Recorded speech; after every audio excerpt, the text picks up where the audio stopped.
আসসালামু আলাইকুম রহমতুল্লাহ বরকাতুহু। আমাদের পুকুরের পানি কিছুটা কমে যাওয়ার কারণে আমাদের পানি দিতে হচ্ছে এই সময়টাতে।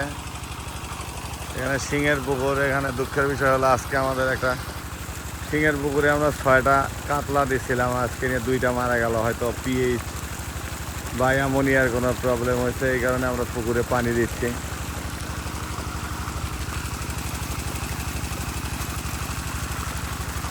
আকাশও এমনিতেই খুবই খারাপ অবস্থা আজকে আকাশের।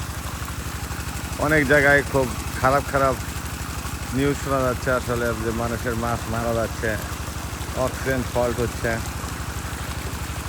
সেক্ষেত্রে আসলে আমাদের পুকুরগুলো মোটামুটি ঠিক আছে। এরপরে রাত্রে যেতে হয়, 12টার সময় যাই, দেখা যায় যে আবার সকালবেলা আসতে হচ্ছে। আসসালামু আলাইকুম রহমতুল্লাহ বারাকাতুহু।